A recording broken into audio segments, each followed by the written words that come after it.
We often find that young people get to GCSEs without having had any career guidance whatsoever. It can be quite difficult because obviously they're making these decisions without their informed decisions anymore. And so I think the biggest gap we find is in earlier interventions in terms of career guidance and access to information. Thank you, that's really helpful. So I guess it's important to sort of set the context of the current landscape. And when I was in school from 2011 to 2017, there was a bit of a vacuum and lack of guidance for government. And I think, and now at Gatsby in 2014, they published their report, Good Career Guidance. Schools now have the Gatsby Benchmark framework to follow. That's been embedded in education policy since 2017. So I think schools have a framework to follow. They're supported by the infrastructure of the Careers and Enterprise Company. We're seeing that careers leader role in schools come into the fore. We're seeing progress against the benchmarks. But I think the biggest challenge is just thinking about all young people, and if young people are not in schools and not engaging with that provision, then where are they receiving that support from? And I will be supporting many of those young people in our organisation. But I think it's the consideration of all young people, regardless of where they are. Context. And we'll come back to that more later. Thank you. So echoing, those things absolutely. So it's about bespoke careers advice and guidance, meeting the needs of our most vulnerable learners in particular. So disadvantaged pupil learners, SEND children as well, and how they can find, employment that is enriching and develops their skills and talents. For me personally, and speaking to our careers leaders in the space right now, the post-COVID world has been quite challenging in terms of being able to then redeliver some of the careers programs that were in place prior to the pandemic. So when I'm talking to careers leaders about how to help them, they are really struggling to reinvigorate that relationship with some of the employers that they previously worked with. So particularly struggling around Gatsby Benchmarks 4, which is linking the curriculum learning to careers, 5, which is engaging with employers and workplaces, and 6, experience of workplaces, because businesses have changed vastly. Some of them are maybe now in hybrid models, working from home, virtual working. Some businesses are not existent anymore, and some businesses just don't have the capacity to support young people. So where we would have gone out and had work experience programs and we go to meet the needs of all our children, that's now increasingly more challenging. So that's been a real thing this year in particular, and it's a challenge of, well, how do we still do this meaningfully? Using virtual models maybe for work experience, but that's still hard, and it's still difficult to make that meaningful for a young person that actually does really just need to get out into the workplace and experience some of those real life scenarios. It's absolutely something that I found a lot in the work that I've been doing as well, for organisations that are working for young people. There's a really big gap at the moment in terms of virtual work experience opportunities. It's not something I think people have needed to put in place in the same way before, because it's very hard to replace that in-person experience. But in contexts where actually no one can get out into the workplace, there aren't many other things that are available at the moment. But there are some interesting things that are being developed, and I think post-pandemic we're going to see more of these kind of flexible alternatives, which will hopefully be really useful. How does a virtual workplace even work? I'm struggling to what that would. So I'm really interested in that. Sure. Actually, what might that look like? Okay, so at O, the way that we've approached that is we've used our wonderful head office team, and we focused on a different area of the infrastructure behind the schools every day. So we have marketing day, we have finance day, an estates day, a teaching day, and I'm really sorry I can't remember the last one. So on those days they do tasks around that area and learn about our staff team that do those things. And then in the afternoon we have live Q&As where our staff team come on, and then we have all the schools on and they ask the staff team questions, which actually has been really great. And it's been good for us because we've been able to cater for all of our schools. So we have our primary and special school come on as well, which is brilliant. So yeah, that's how it works. But I mean, speakers for schools, that's some really good benchmarks, and kids get access to maybe companies that they wouldn't have necessarily ever been able to think of being able to get face to that. And another good organisation is Inspiring Future, and the COVID has actually brought some benefits. We've been very lucky in using Inspiring Future to have speakers that have been based in Thailand who were speaking to our IT students. I had a guest speaker who's the head of IT VP, who spoke to our students. We would never have had the opportunity if it was in college. And also we have at our college very few students that would apply for medicine or dentistry. And the medical schools have recognised COVID restrictions, and that's actually enabled our students that don't have parental connections to get work experience in a medical setting.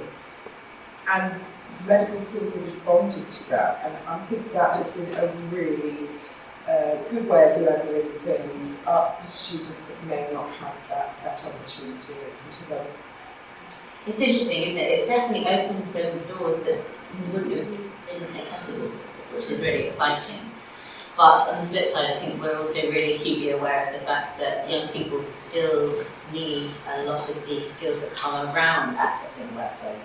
Being able to get somewhere on time, being able to use public transport, knowing what to wear, what to say, where to get your lunch from, all of these kind of things are skills that they need to have a chance to develop on the side of that as well. So it's finding a balance.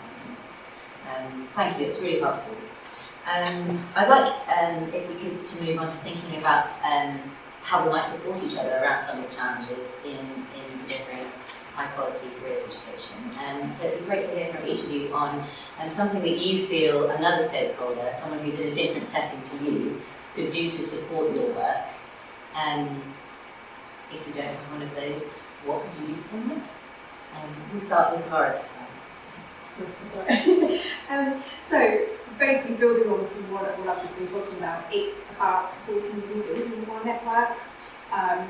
We really need help with work experience placements, with people's time, actually, maybe something able to offer participation at careers fair or support a mock interview day, coming and doing a careers talk, and that can even be virtual, 10 minutes of time in a lesson.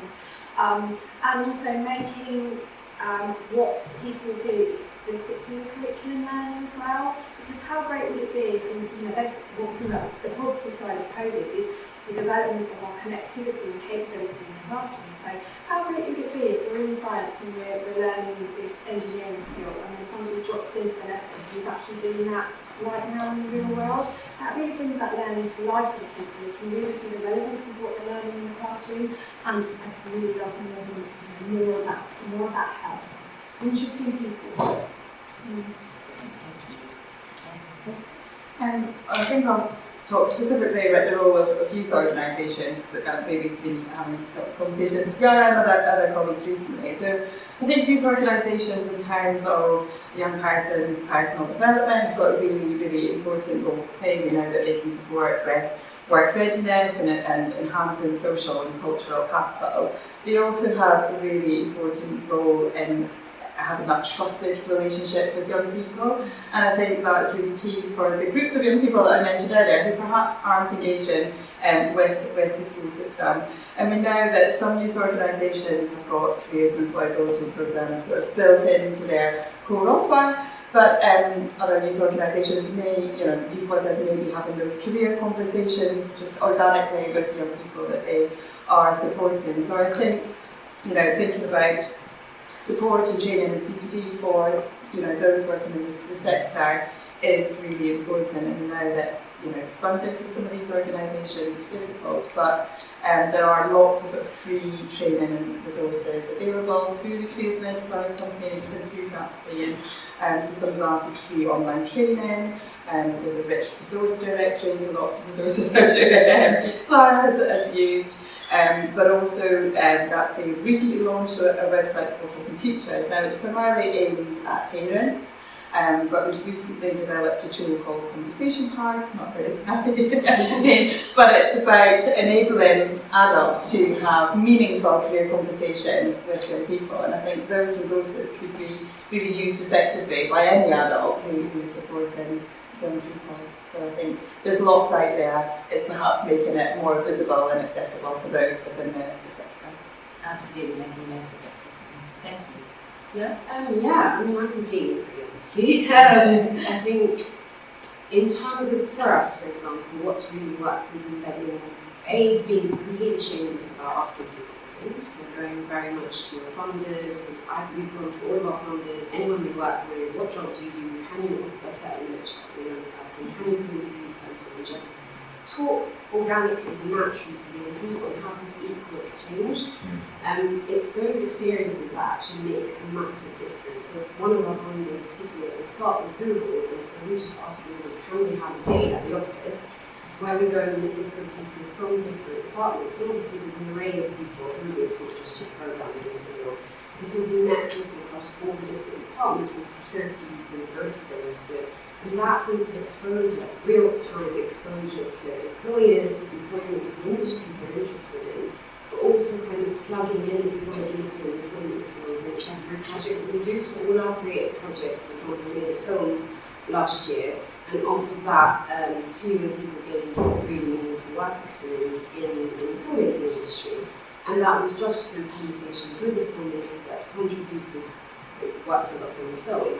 And so it's about kind of finding those opportunities and kind of really going after them for the young people. And I completely agree. I think youth work and formal education is, we've got this, we're in a really good place in terms of being able to support young people that may not be attending school, may not be engaging around school, or may not be in school at all. And working on making those conversations strength-based and asset-based conversation, because often the young people that we work with have quite negative experiences, both of education but also of work experience or employment.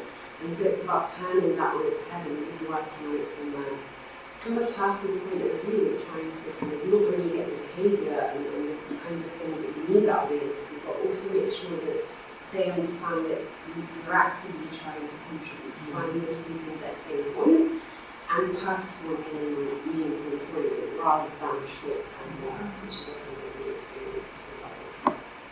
So that was very well done. No, that was fantastic. I'm going to ask you another question actually. Do you, as part of that process, do you find yourself engaging with both parents and carers as well? Or? Partly, I think it depends, it's very family-based, it depends on the individual. I think often, I'll be very candid, what we find is single-parent households, which are often overrun with other things to do, and those conversations very much get handed over to the youth workers. And we feel that that's actually not our role, and so we can bridge that gap between the parent and the young person as well. Really important. Yeah. Thank you. Picking up that point about asking, within the school environment, our college, we're not attached, we don't have feeder schools, we have a school liaison team who will do taster events and activities, and I would say to any school that wants to have an experience, contact your local level college, because many will do lots of activities, taster events, for years sort of 9 onwards, so that students can get a feel for particular subjects. Also, universities are absolutely fantastic at being able to provide support to come into your school, but also they are doing so many sessions that are non-university related now. And it's about being quite bold and saying, I would like a session on employability skills, can you offer it? And universities are very receptive about taking on new ideas. We encourage students to come to our college to see what it's like, because it doesn't serve any purpose for a student to leave school at 16, come to a college thinking that they want to study cybersecurity, and getting into the lesson and 2 weeks later thinking, I made a mistake, because by mid-October, it is very difficult then to get a student into another course. And they often have to tread water for a year. So if you have that opportunity, if there is a local FE college, then ask them. They will be more than happy to deliver sessions at your school or at the college. It hits benchmark 7. So, you know, it's a win-win as far as I can see. 100%. And I think that message around don't ask, don't get is so important, because a lot of the organisations that we work with, it's amazing how receptive both they and their partners are to supporting schools, supporting colleges, supporting young people in general, and it's making the connection. So if you're able to approach and ask, you know, don't be afraid, go out there and do it, and you'll be amazed at what you can get back. I'd like to stay with you, Victoria, for the next question. We know through the Skills and Post-16 Education Act this year, the government's aiming to strengthen the statutory requirement for schools to create opportunities for providers of technical education and apprenticeships to talk to year 8 to 13 pupils to talk about education and training options. And this is something that's an extension of the both I'd like to get a sense from you of how you feel about young people who come to you in FE, what their understanding of technical and vocational opportunities is like. Do you get a sense of something they want to do? It's a mixed bag, and it does depend on, again, how much investment a school puts in terms of making students aware. In terms of the technical qualifications that have come on, I think it's very early days, and I think a lot more needs to be done in promoting this to pupils and parents about the actual qualification itself. And there needs to be greater clarity in terms of where that qualification can take you. Because you specialise so early, if you then wanted to say you've been doing construction and you're going down the surveying route, if you decided at the end of that 2-year period, actually, I want to study law at university. At this moment in time, there is not a sufficient amount of clarity for universities to say, yes, that's a transferable qualification.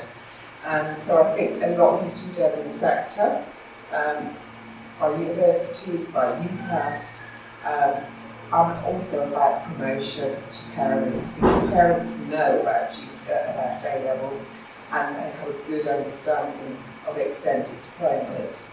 This is a new landscape, and I think the work needs to be done on that for sure. That's really interesting. Yeah, can I pick up on a couple of those points? So I think the provider access legislation that's due to come in January can be quite intimidating for schools, a new requirement for more encounters with providers of technical and vocational education. But I think it's a really exciting opportunity to rebalance the academic and the awareness of academic and technical routes. And I think we should all be embracing that. I think there's maybe a bit too much emphasis at the moment on schools ensuring that there's a high quality, and providers also need to ensure that they're providing a high quality experience for the young people. On the issue about parents and their awareness of A-levels and academic routes, that's something that we're really acutely aware of at Gatsby and through the Top Futures. We're really trying to combat that and raise awareness of all routes for parents. So work is starting to happen. It's a journey, it's a journey, and I think we're at the start of that journey, but hopefully we're and there's so many exciting opportunities out there now as well. I think the more that these conversations happen, the further they will go. I haven't said I will ask you this, but so what is your perspective on engaging with some of these kind of technical and vocational options on the school? I think it's really exciting because obviously young people, there are a plethora of young people, there are a plethora of skills and talent, and actually you need to tap into that skill and talent. Not every child wants to follow the A-level route. There are many children that want to follow the technical route, but also they should have access to high quality providers that can do that for them and the employers and the education. So I really welcome the changes, and I really welcome the communication around the changes, because I think for too long there's been this miscommunication about academic abilities, technical roots, and we need to really rebrand that and think about that. And to parents, parents have got to understand that it's a great route for young people. I remember going to a session once with a speaker who had taken on an apprenticeship, I think it's with a law firm, and his mother was horrified just because it was an apprenticeship. It was a really good opportunity, but he now makes so much money that he said, my mum's never looked back. Completely changed her perspective. But it takes time. I'd like to come back to you, Liara. We've kind of talked a little bit already about how youth organisations are sort of filling in a lot of gaps. Can you tell us a little bit more about what that's like for you on the ground, and also, what can we do to kind of make sure that actually you're getting the support as well from other organisations in the sector, so that there's some real thinking around young people's experience? Sure. I mean, I think Lesley's been fascinating part of it. I think there are lots of youth workers out there that don't feel confident delivering particularly more tailored and specific areas guidance or programmes. There's we rely quite a lot on assessments and psychometric assessments. Often a lot of them are free, so we do like prospects as a great career path assessment, and you can use for free. Any young person takes you 3 minutes, and actually when you get out, that's incredible. And neither don't got this help, so I knew it was incredible. It's a good tool. But yeah, and kind of working more on, as I said as well, we use Clifton Strengths, which is strength-based assessment. And again, that's more about, I guess, the conversation that we have and how we pose that conversation, making sure that we're focusing on the strengths rather than saying, this is what you need to do and this is how you set your goals. And beginning that conversation quite early on, so working with the 13, 14, 15-year-old and saying, okay, how does this fit into your education journey and further on matching that to your career paths? And kind of having, I guess, more goal setting matching planning, but that's realistic and done with young people. In terms of I think for us it's more interconnectedness and collaboration with schools, particularly with a lot of other people attend the alternative provision or crews or mainstream schools as well. And it's about kind of having more of that connection between us, the youth centres, and the education providers to make sure that is being covered for young people and that there is someone that's there to kind of look at careers properly over a longer time, rather than it being kind of ticking the box of okay, we've had this conversation, we've done this assessment, and this is over. So what we try and do is have continuous career guidance and career programs that kind of go along the way, and that comes down to a lot of kind of funding and also making that available. So a real focus from other different kind of organisations that support youth organisations and providing funding to be able to deliver these programs, because I guess that's the other thing, is having the funding to be able to do these things. And then lastly, very much, when we do have those relationships with schools, we say that we can deliver life skills as well, right? So focusing on kind of growth mindset, resilience, how to do grit, and there's a lot of positive psychology that you can kind of lean into in positive education to have those conversations, but we find it really useful in terms of just having a holistic improvement program with career guidance rather than these short little interventions that unfortunately don't amount to much for that particular person. No, that's wonderful, thank you. It's so interesting. We've worked with another organisation called Drive Forward Foundation, and they, similar to what you were describing, they spend a lot of time working on the young person as an individual before providing the careers, guidance and opportunities, because ultimately you can't access them properly until you're ready for it, and you need to be able to make the most of that, and it's a really valuable kind of journey. And I think, as you're saying, that those kind of continuous opportunities to engage with the young person and build something is really valuable. Yeah, exactly. The funding is there. Thank you. Lesley, I think it's clear from everything that you've described that organisations like the Robertson Enterprise Company and Gatsby Foundation are in a really valuable and important position in terms of being able to kind of have an overarching view, looking at different parts of the sector and different ways that schools, colleges, parents, employers are engaging with young people and what they're providing. I'd be interested to know kind of a little bit more about your thoughts about how youth organisations fit into that, and also kind of how you feel about what these organisations could do to draw everyone together and help them to collaborate and deliver coherent support. So I think it kind of talks about the overarching resources and structures that are there to support the sector, but I think if we just come back to the benchmarks, and the big focus of the benchmark is thinking about each and every young person. And schools and colleges have got a responsibility to ensure that each and every young person on their role does have access to that provision. And so John Holman talks about the careers leader role as being the conductor of the orchestra, so not the person that is doing all of the delivery of the careers programme, but bringing all of the pieces of the jigsaw together.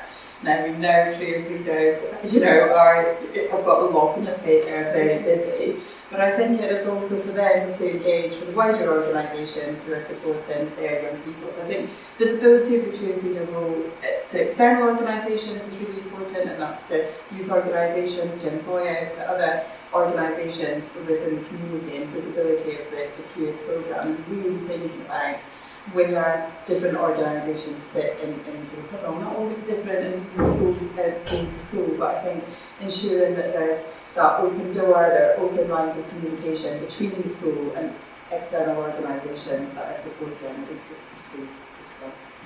Definitely. Did I answer your question? I think I just Yeah, that's lovely. Yeah, thank you. Thank you very much. Clara, I'll come to you with the last point. I think there's a couple of things I'd like to ask you actually. In terms of meeting the benchmarks, it's really on a lot of schools' minds. Obviously, it's important to do. And what kind of do you have any other examples of the kind of support that would help them to do that you would like to call for, or anything that you can recommend to other schools who are trying to do that?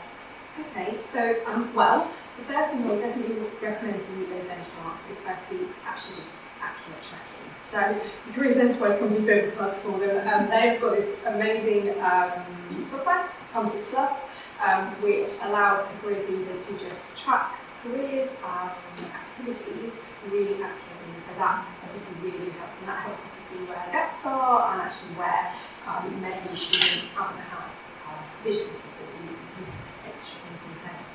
I think in the youth organisation world, one thing that would be really helpful, and something we've been working on a lot, is new social action.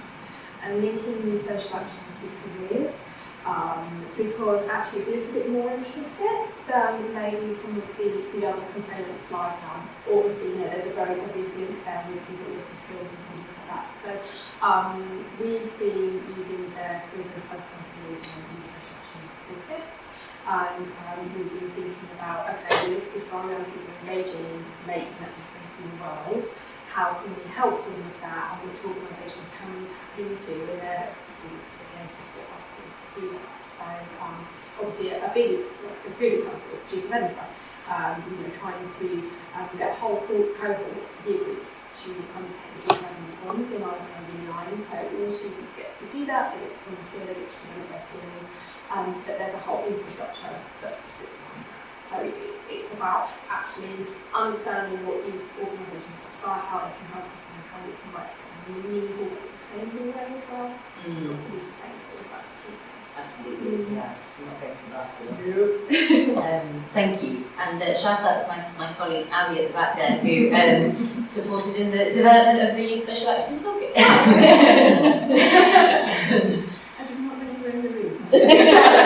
Beautiful. I'm so pleased you mentioned it. Thank you. Before we go to questions, Victoria, I wonder whether you would want to comment at all on meeting the benchmarks and your sort of experiences of what works, what support is helpful. I think there's obviously the careers advice and education you give in schools and colleges, but also to recognise that some students may never want to come forward to access services. So what we did, again, as a response to COVID, we really built up our online resources. We audited it, we took it all apart, we started again. And in the last, so we used to have about 3,000 hits a year on our Moodle site, and in the last academic year, it was 60,000. So by building up a good programme of activities in lots of different formats, usually clips, podcasts, hardcover materials, so that you're appealing to as wide an audience as possible, and recognising that if it's there, people can access it, students can access it, and that might suit their needs, and not worry too much if everybody comes forward. We have in our college 2 full-time equivalent careers advisors for 4,500 students. We cannot see every single student. The invitation is there, but we offer an alternative for them to access. I think that's so important, and it's great to see that coming out in a lot of your answers. Actually, the fact that tailoring to the individual is what makes a really big difference, and ensures that ultimately they're going to be on the path of work for them. Well, thank you all so much for answering my questions and sharing some really interesting and valuable thoughts today. Before we wrap up, I'd just like to give the opportunity for the audience to ask any questions you might have. Yeah, I always have a question. So, firstly, I'm so glad you do. firstly, thank you for the panel. It's been very exciting to hear about what you've spoken about. So, what I wanted to ask was, as it's going to be weird in some instances, I'm still quite young, but as adults, how can we ensure that we're not subconsciously pressuring young people to know what career they want to go into when they're 14, 15? Because sometimes we just ask them what you're going to do in the future, and they feel pressure to say something. So, how can we subconsciously not pressure them into needing to know what they need to know? So, needing to know what they want to go into when they're only 14, 15, can we avoid that?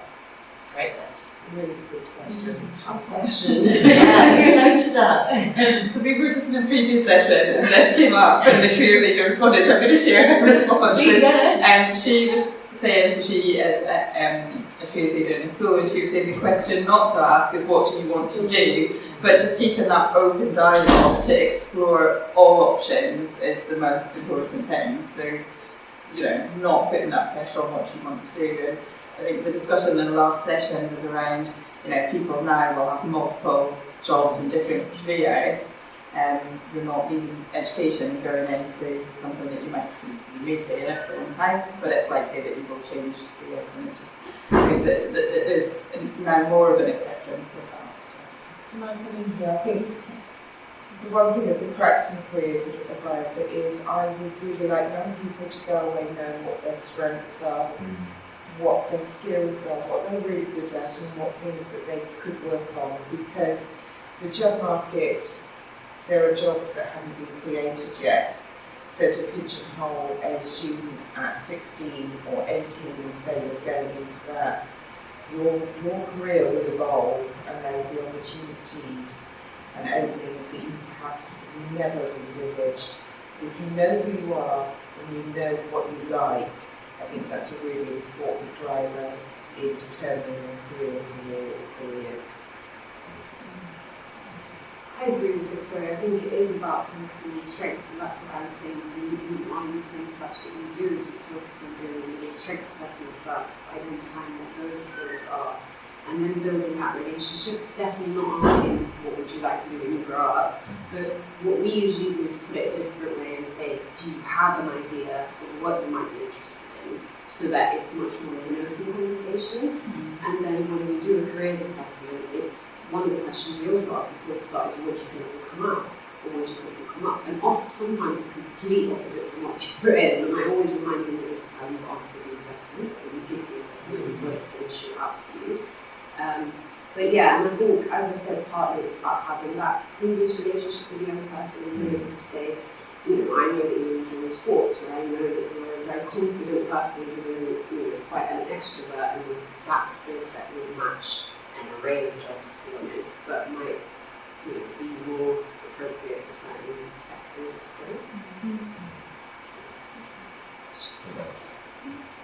So one of the things that we're working on is like features, because we wanted to be able to give our students lots of ideas about actually what is out there for them. So we created a portal, and students can search by school subject that they enjoy, or their school, because there are no videos on there, so they can actually look at what previous students have gone and done. I think it's really powerful and can be really inspiring for them.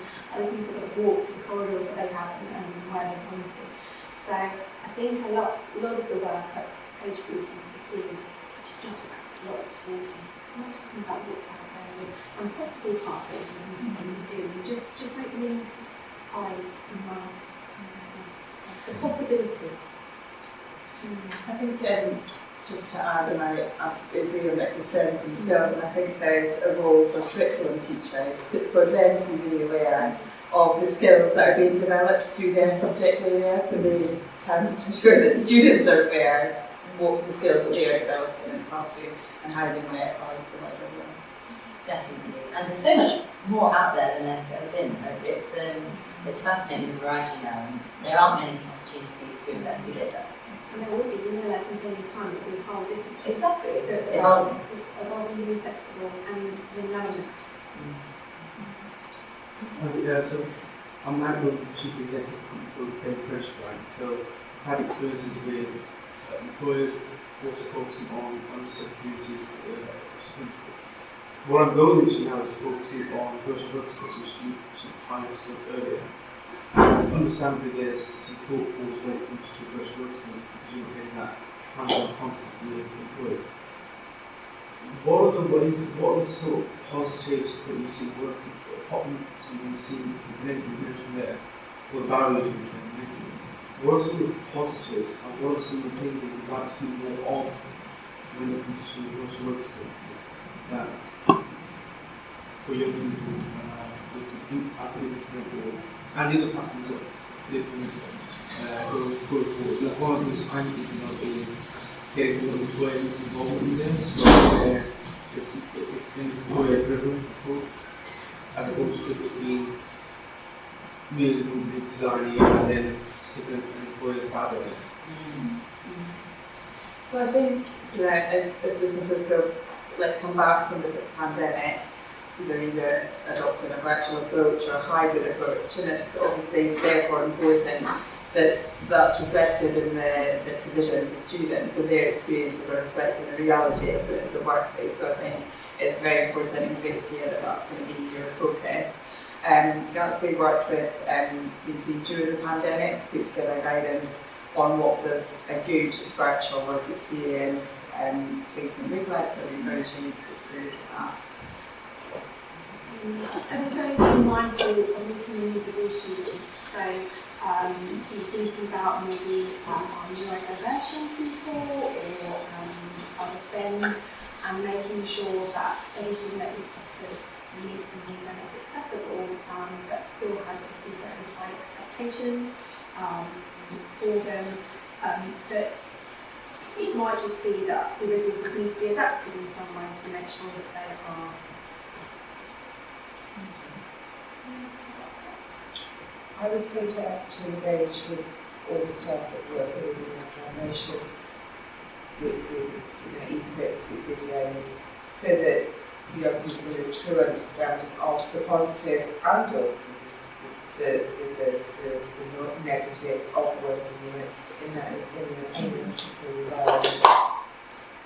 It's about realising, yes. I think my only advice for us is it's stripping out its lack of equipment to access these online programs, and it's a huge issue. We had to divvy out all of the equipment that we had during the pandemic to enable people to be able to keep up schoolwork, let alone do virtual. I mean, interesting that point. Majority of the young people we've worked with over the last few years don't have adequate, they've got access but don't have adequate. What we do notice is that they've got access to a more equipment. That's what our focus is, to ensure that it's more friendly, so that the employers mention people. It's not turn text, because we think that it's engaging as well, which is hard to balance. It's hard to balance, and we work in school with these environments.